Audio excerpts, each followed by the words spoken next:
اعوذ باللہ من الشیطان الرجیم بسم اللہ الرحمن الرحیم یا ایہا الذین آمنوا اذا تداینتم بدین الى اجل مسمى فاکتبوه ولیکتب بینکم کاتب بالعدل ولا یأب کاتب ان یکتب کما علمہ اللہ فلیکتب صدق اللہ العظیم۔ محترم ناظرین کرام، اللہ تبارک و تعالیٰ کا شکر ہے، اس کا احسان ہے کہ ہم تمام اللہ تبارک و تعالیٰ کے بھیجے ہوئے اس کلام کو سننے اور سمجھنے کی کوشش کر رہے ہیں۔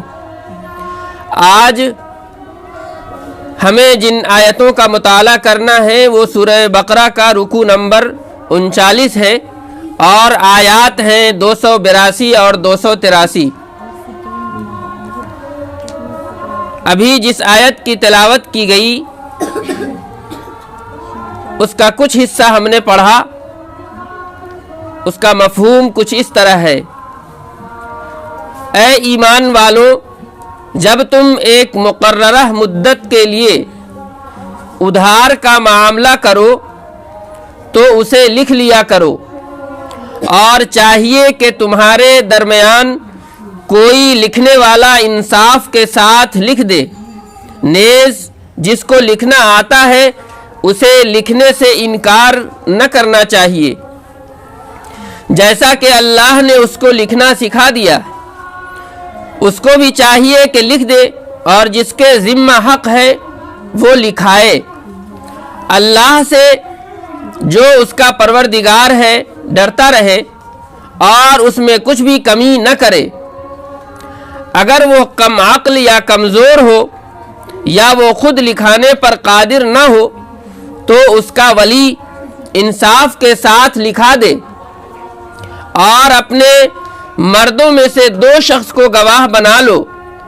اگر 2 مرد نہ ہو تو 1 مرد اور 2 عورتوں کو۔ گواہان ایسے لوگوں میں سے ہوں جن کو تم پسند کرتے ہو۔ 2 عورتیں اس لیے کہ ان 2 میں سے ایک اگر بھول جائے تو ایک کو دوسری یاد دلا دے، اور گواہان جب بلائے جائیں تو انکار نہ کریں، اور ادھار معاملہ چھوٹا ہو یا بڑا لکھنے میں سستی نہ کرو، اور اس طرح لکھ لینا اللہ کے نزدیک زیادہ قرین انصاف، گواہی کو درست رکھنے کا باعث اور شک و شبہ سے بچانے والا ہے۔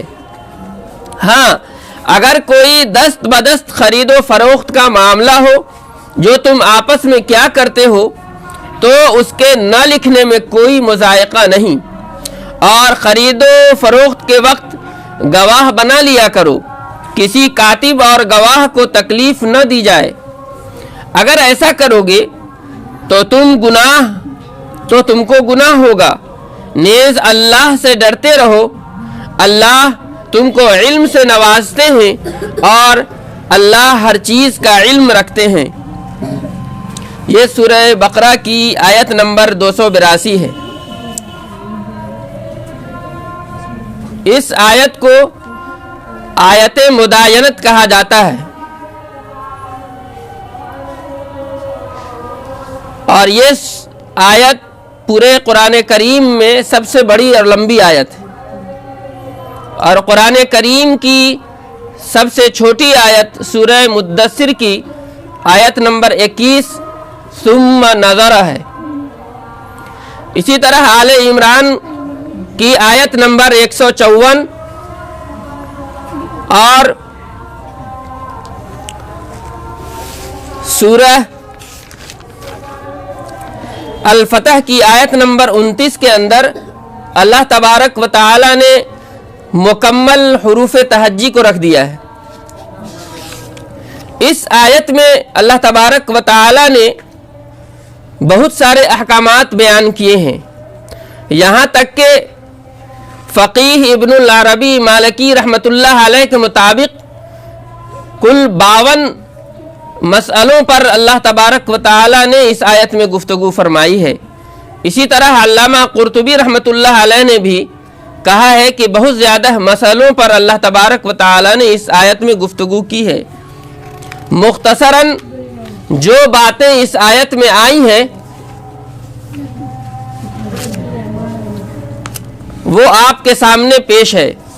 سب سے پہلی بات یہ کہ ادھار کا جب بھی معاملہ ہو اسے لکھ لینا چاہیے، یہ مستحب ہے، بلکہ کچھ علماء تو اسے واجب کہتے ہیں، یعنی لکھ لینا ضروری ہے، واجب ہے۔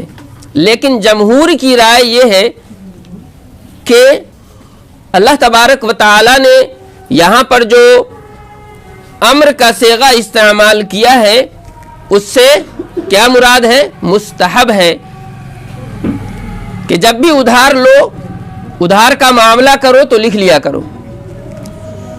دوسری بات یہ کہ کاتب کا عادل یعنی سچا اور قابل بھروسہ ہونا ضروری ہے تاکہ دستاویز میں دھوکہ دہی نہ ہو۔ تیسری بات یہ ہے کہ جو شخص دستاویز بنانے پر قادر ہو اس کو اس خدمت سے انکار نہ کرنا چاہیے۔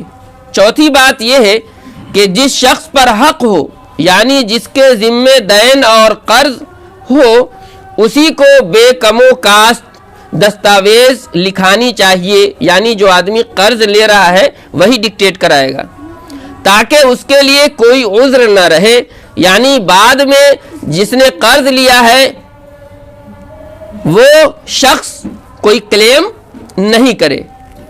پانچویں بات یہ ہے کہ جس کے ذمے دین ہو یعنی ادھار معاملہ ہو، اگر وہ خود دین کی دستاویز لکھانے کی صلاحیت نہ رکھتا ہو، جیسے پاگل ہو، کم عقل ہو، ضعیف ہو یا نابالغ ہو یا بہت بوڑھا یا کسی اور وجہ سے لکھانے پر قادر نہ ہو، جیسے گونگا ہو یا دوسرے فریق کی زبان سے واقف نہ ہو،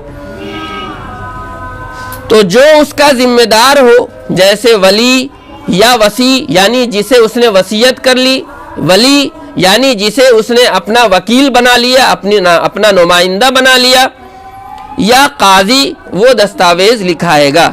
یعنی قرض لینے والا اگر خود نہیں لکھوا رہا ہے تو کون لکھائے گا اس کے بدلے؟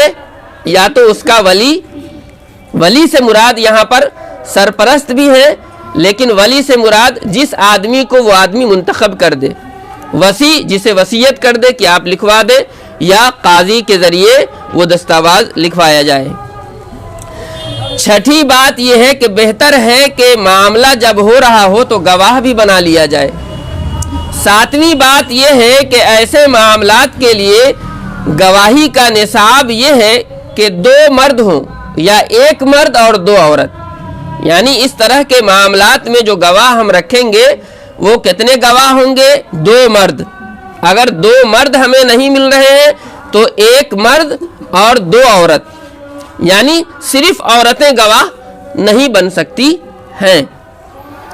8ویں بات یہ ہے کہ گواہوں کے لیے ضروری ہے کہ عادل ہوں یعنی انصاف پرور ہوں اور معتبر ہوں۔ 9ویں بات یہ ہے کہ جن کو فریقین گواہ بنانا چاہیں مستحب ہے کہ وہ بھی گواہ بننے اور گواہی دینے سے انکار نہ کرے، یعنی جن کے درمیان معاملہ ہو رہا ہے اگر وہ کسی شخص کو کہیں کہ آپ میرے معاملے پر گواہ بن جائیں تو گواہ انکار نہ کرے۔ 10ویں بات یہ ہے کہ دست بدست لین دین، یعنی ابھی یہ دے رہے ہیں ابھی یہ لے رہے ہیں، دست بدست لین دین یعنی ایک ہاتھ سے دینا اور دوسرے ہاتھ سے کوئی سامان لینا، جیسے کہ ہم دکان پر کرتے ہیں۔ اس وقت اللہ تعالیٰ کہہ رہے ہیں کہ لکھنے کی حاجت نہیں ہے، لیکن پھر آگے حکم دے رہے ہیں کہ لکھ لیا جائے تو بہتر ہے۔ کیوں نہیں لکھنا چاہیے؟ اس لیے کہ اس میں جھگڑے کا امکان بہت کم ہوتا ہے، یعنی 2 روپے کا سامان تھا ہم نے دے دیا اور پھر سامان لے لیا۔ تاہم اس کو بھی لکھ لیا جائے تو حرج نہیں ہے، اس لیے کہ آج کل کی دنیا میں پیسہ بھی دے دیا، سامان بھی لے لیا، بعد میں سامان جو لے گیا ہے وہ آ کر کے جھک بھی کرتا ہے، یا یہ کہتا ہے کہ ہم نے پورا پیسہ دے دیا، مان لیا 8 روپیہ 50 پیسہ کسی کا دام تھا، 8 ہی روپیہ دیا اور سامان لے گیا، 50 پیسہ باقی ہے، 1.5 روپیہ باقی ہے، 2 روپیہ باقی ہے، تو اب کیا ہوتا ہے؟ جھک ہوتی ہے۔ تو کہا کہ دست بدست ہو، یعنی اسی وقت بھی معاملہ ہو رہا ہو تب بھی اسے لکھ لیا جائے۔ اور آخری بات یہ ہے کہ کاتب اور گواہ جو ہو اس کو نقصان نہ پہنچایا جائے، یعنی جس کے ذریعے سے لکھوایا جا رہا ہے اس کو کسی طرح سے مجبور نہ کیا جائے، پریشان نہ کیا جائے، اس پر دباؤ نہ بنایا جائے، اس کو دھمکایا نہیں جائے۔ اسی طرح جسے گواہ بنایا جا رہا ہے، جو گواہی دے رہا ہے، اسے کوئی فریق بھی گواہ کو نہ دھمکائے، اس سے جھوٹ نہ بلوائے، اس سے جھوٹ نہ کہلوائے۔ یہ سب باتیں اس آیت میں اللہ تبارک و تعالی بتانے کی کوشش کر رہے ہیں۔ یہاں پر اللہ تبارک و تعالی نے جس لفظ کا انتخاب کیا ہے وہ لفظ دین ہے، قرض نہیں ہے۔ نہیں، اللہ تعالیٰ نے کہا یا ایھا الذین آمنوا اذا تداینتم بدین، ہے نا، جب کوئی ادھار کا معاملہ کرو تو دین کو قرض کہنا کیا ہے؟ بہتر نہیں ہے۔ دین میں اور قرض میں فرق ہے۔ قرض صرف مالی معاملات میں ہوتا ہے، قرض صرف مالی معاملات میں ہوتا ہے، جبکہ دین کا تعلق اس سے وسیع ہے۔ دین اس سے وسیع ہے، یعنی کسی بھی چیز کا معاملہ ہو وہ دین کہلائے گا، کسی بھی چیز کا معاملہ ہو وہ دین کہلائے گا۔ یعنی بلڈنگ ہے، زمین ہے، جو بھی ہے وہ تمام چیزیں اس دین کے اندر آتی ہیں۔ تو اللہ تبارک و تعالیٰ نے کہا کہ جب بھی ادھار معاملہ ہو تو اسے لکھ لیا کرو۔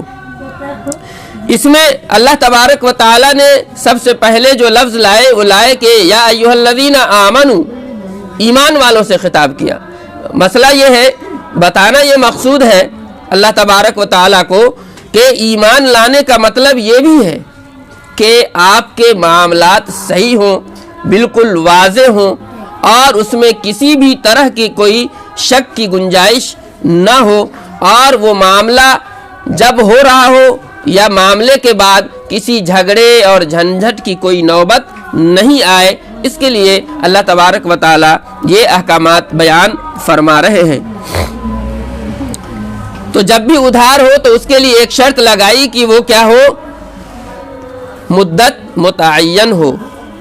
آپ نے یہ دیکھا کہ اس سے پہلے جو آیات آئی تھی اس میں اللہ تبارک و تعالی نے انفاق اور صدقہ و خیرات کے تعلق سے ہمیں آگاہ کیا تھا، بتایا تھا کہ ہمیں خرچ کرنا چاہیے اللہ کے راستے میں، اور کیسے کرنا چاہیے، کن صفات کو کرنا چاہیے، کن باتوں کو اپنانا چاہیے اور کن باتوں کو چھوڑنا چاہیے۔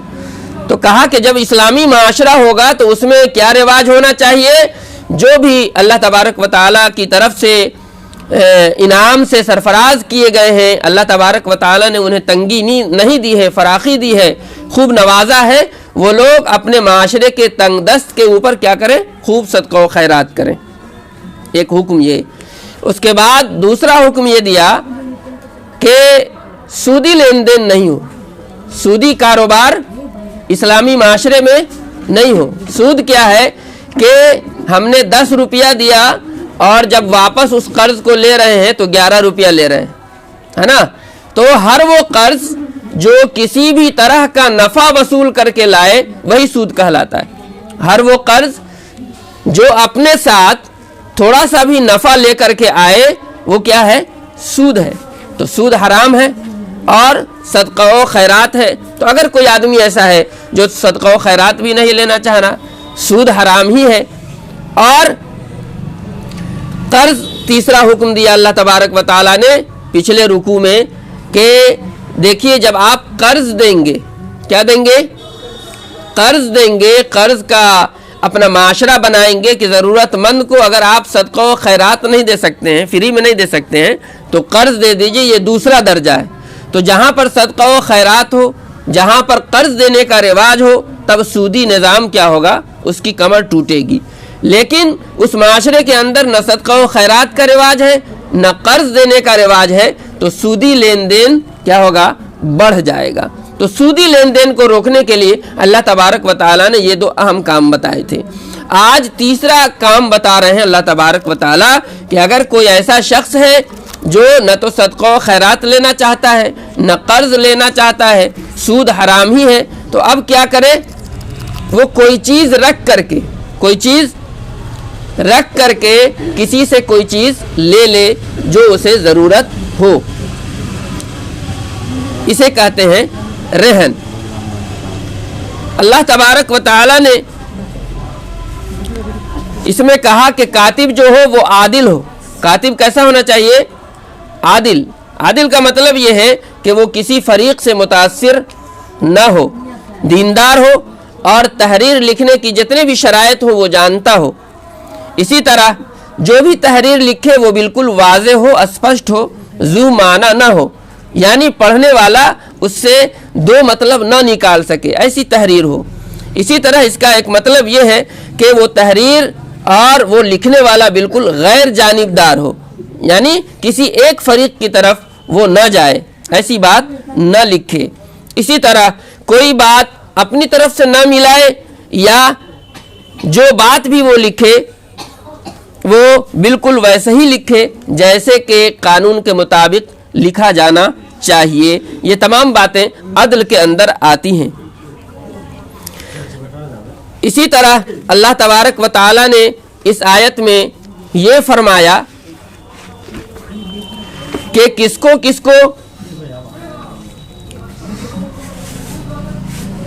نہیں لکھوا رہا ہے اگر تو کون لکھوا دے گا؟ اس کا ولی لکھوائے گا، اس کا وصی لکھوائے گا اور اس کا قاضی لکھوائے گا۔ اس آیت میں ایک اہم لفظ جو آیا ہے گواہی کے سلسلے میں، اللہ تبارک و تعالیٰ نے کہا کہ وَاسْتَشْهِدُوا شَهِيدَيْنِ مِن رِجَالِكُمْ فَإِن لَّمْ يَكُونَا رَجُلَيْنِ فَرَجُلٌ وَامْرَأَتَانِ، کہ دو مرد گواہی دیں گے، اگر دو مرد نہیں ہو تو ایک مرد دے گا اور دو عورت دے گی۔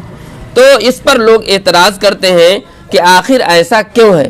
ایک مرد ہے تو ایک عورت ہونا چاہیے تھا، دو ہو جاتا، دو عورت کو اللہ تبارک و تعالیٰ یہاں کیوں لائے ہیں؟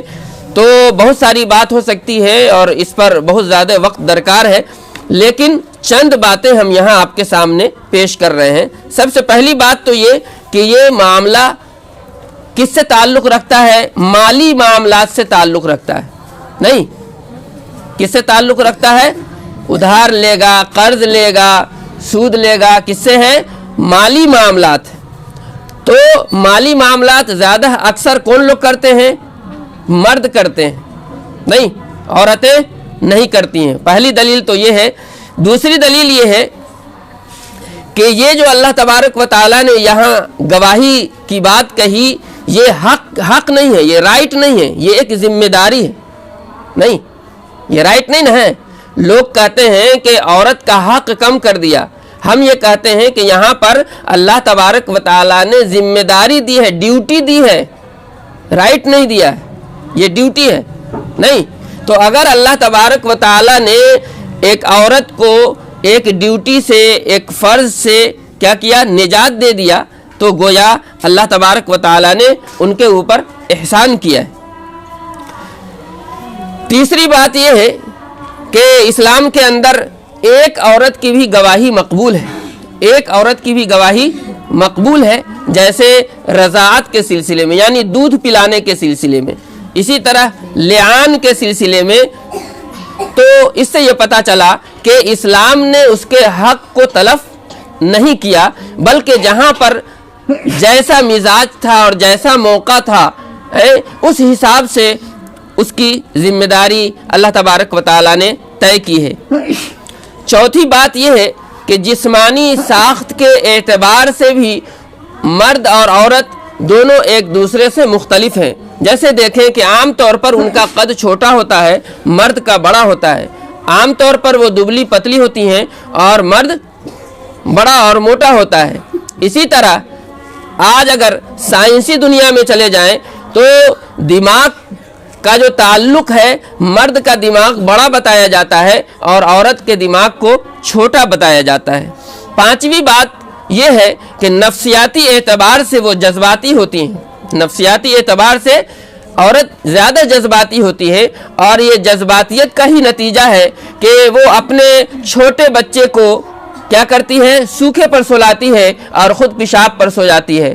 باپ ایسا ہمیشہ نہیں کر سکتا ہے، نہیں تو اور جو آدمی جذباتیت سے جس کا زیادہ تعلق ہو، اس کا ذہن کیا ہوگا، کمزور ہوگا، اس کا ذہن کیا ہوگا۔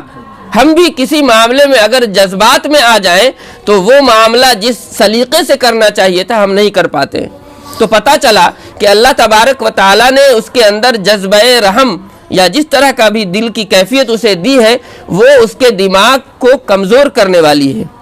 اور چھٹی بات یہ ہے کہ اس آیت میں اللہ تبارک و تعالیٰ نے کہا کہ اس کو یہ ذمہ داری کیوں نہیں دی جائے گی، کہا کہ انتظل احداہما فتذکر احداہما الاخری، کہ اگر ان میں کی ایک گڑبڑا جائے یا بھول جائے تو ان میں کی دوسری اسے یاد دلا دے گی۔ یعنی عورتوں کے اندر بھولنے کی صلاحیت زیادہ ہے، بھولنے کی صلاحیت زیادہ ہے، جسے ہم محسوس کر سکتے ہیں اس طرح سے کہ ایک بچے کی پیدائش کا درد، ایک بچے کی پیدائش کا درد اگر عورت نہ بھول پائے تو پھر دوسرے بچے کی ولادت نہیں ہو۔ اور یہ بھولنا کیا ہے، اللہ تبارک و تعالیٰ کی طرف سے ایک انعام ہے، اللہ تبارک و تعالیٰ کی طرف سے ایک انعام ہے۔ اسی لیے کسی شاعر نے کہا کہ یاد ماضی عذاب ہے یا رب، چھین لے مجھ سے حافظہ میرا۔ نہیں، اگر عورت سے بہت ساری باتیں نہ بھلائی جائیں تو وہ جذباتی ہونے کے ساتھ ساتھ بہت سارے ایسے قدم اور ایسی حرکات گھر کے اندر کریں گی کہ مرد اور معاشرہ پریشان ہوگا۔ آٹھویں بات یہ کہی جا سکتی ہے کہ یہ معاش کا معاملہ ہے، اور معاشی ذمہ داری اسلام نے عورتوں کو نہیں دی ہے، مردوں کو دی ہے۔ مرد کے اوپر اس کا خرچ کرنا ہے، اس کو پالنا پوسنا، اس کو رکھنا، یہ تمام ذمہ داری مرد کی ہے۔ اس حیثیت سے بھی ہم یہ دیکھیں کہ اللہ تبارک و تعالیٰ نے اسے اس ذمہ داری سے دور رکھنے کی کوشش کی۔ اور سب سے آخری اور بالکل اہم بات یہ کہ یہ اللہ تبارک و تعالیٰ سے ظلم نہیں ہے، اللہ تبارک و تعالیٰ کی طرف سے ظلم نہیں ہے۔ اللہ تبارک و تعالیٰ کی آیت ہے سورہ ملک میں، آیت نمبر 14، الا یعلم من خلق وهو اللطیف الخبیر، کہ کیا وہ ذات جس نے اسے پیدا کیا ہے، جو ذات بالکل باریک بھی ہے اور ہر چیز سے باخبر ہے، کیا اسے پتہ نہیں کہ کس کے ساتھ کیسا معاملہ کرنا ہے؟ نہیں، ایک موبائل بنانے والا، کسی بھی ایپ کو بنانے والا، کسی بھی چیز کو بنانے والا، کیا اس کی صلاحیت سے وہی واقف؟ نہیں تو ایک عام آدمی ہر چیز پر اعتراض کر دے کہ تار پتلا کیوں ہوتا ہے، بال بڑا کیوں ہوتا ہے۔ ایک بیوقوف کا لطیفہ بھی آپ نے سنا ہوگا کہ اللہ کی اسی تخلیق پر اس نے کہا کہ اللہ تبارک و تعالیٰ کتنے بڑے بیوقوف ہیں کہ آم چھوٹا سا پھل ہے تو اس کے لیے اتنا بڑا درخت دیتے ہیں، اور قدیمہ اتنا بڑا ہے، تربوز اتنا بڑا ہے تو اس کے لیے اتنی پتلی لتی دیتے ہیں۔ لیکن جب وہ آدمی آم کے پیڑ کے نیچے گیا، ایک آم اس کے سر پر گرا تو کہا کہ اے اللہ تو ہی جانتا ہے، اگر یہ قدیمہ ہوتا تو ہمارا کیا حشر ہوتا۔ تو وہی ہے کہ ایک مومن کو تو بس یہاں مان لینا چاہیے کہ اللہ نے کہہ دیا کہ 2 عورتیں ہوں گی تو ہمیں مان لینا ہے، لیکن یہ کچھ چند باتیں آپ کے ذہن کے لیے رکھ دی گئیں کہ ہمیں جو اعتراض کیا جاتا ہے اس کی کیا وجوہ ہے، یہ عقلی باتیں تھیں۔ اللہ تبارک و تعالی ہمیں ان باتوں پر غور کرنے کی توفیق عطا فرمائے۔ ایک بات جو گواہی کے سلسلے میں آئی، اس میں اسلام کا مزاج یہ ہے، اور اسلام نے جھوٹی گواہی اور گواہی کو چھپانے کو کبیرہ گناہ بتایا ہے، بڑا گناہ ہے۔ اسی لیے صحیح بخاری کی روایت ہے، زید بن خالد جہنی رضی اللہ تعالی عنہ سے مروی ہے کہ آپ صلی اللہ علیہ وسلم نے فرمایا کہ کیا تمہیں میں سب سے بہتر گواہ نہ بتاؤں؟ سب سے بہتر گواہ وہ ہے جو اس گواہ کو بلانے سے پہلے ہی وہ گواہ اپنے آپ چلا جائے اور گواہی دے دے۔ نہیں، اور اللہ کے رسول صلی اللہ علیہ وسلم نے بخاری اور مسلم شریف میں یہ بتایا کہ سب سے بدترین گواہ وہ ہے کہ جس سے کچھ پوچھا نہ جائے اور اپنے من سے بک بک شروع کر دے۔ جس سے کچھ پوچھا نہ جائے اور اپنے من سے بک بک شروع کر دے، یعنی اس کا مطلب یہ ہے کہ وہ جھوٹ بکنا چاہتا ہے، نہیں، وہ فیصلے کو کہیں سے کہیں لے جانا چاہتا ہے، تو ایسی بات نہیں کرنی چاہیے۔ اسی طرح حضرت انس رضی اللہ تعالی عنہ سے بخاری شریف کی روایت ہے کہ کبیرہ گناہ 4 ہیں۔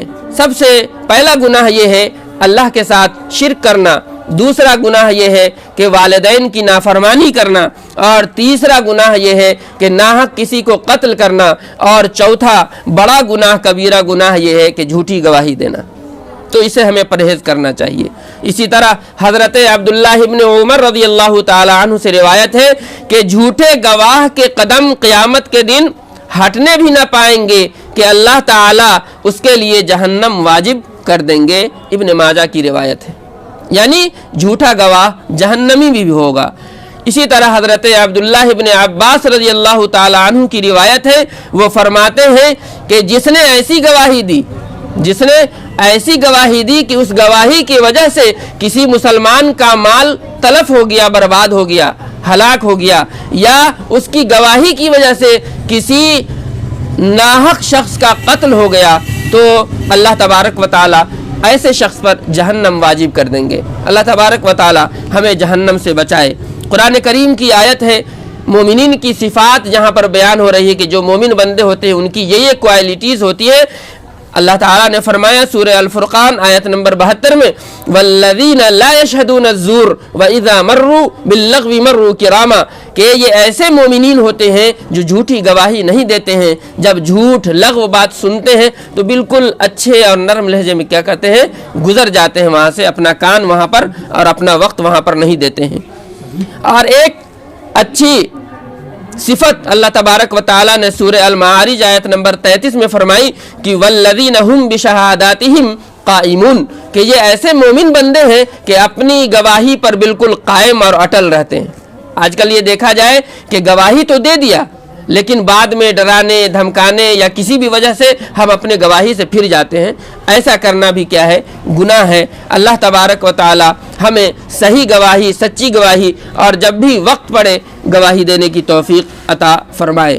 البتہ اگر جان کا خطرہ ہو آپ کو تو اسلام آپ کو اجازت دیتا ہے کہ آپ گواہی دینے سے کیا کریں، اپنے آپ کو بچا لیں، اور اس کی دلیل بھی اسی آیت میں ہے، وَلَا يُضَارَّ كَاتِبٌ وَلَا شَهِيدٌ، کہ نہ تو لکھنے والے کو اور نہ ہی گواہ کو نقصان پہنچایا جائے۔ یہاں سے یہ مسئلہ اخذ کیا گیا ہے کہ اگر کوئی گواہ کو اس بات کا بالکل اندیشہ ہی نہیں بلکہ یقین ہو جائے کہ ہماری گواہی کی وجہ سے ہمارا قتل ہو سکتا ہے، جان جا سکتی ہے، بہت بڑا نقصان ہو سکتا ہے، تو وہ اس بات سے اپنے آپ کو بچا سکتا ہے۔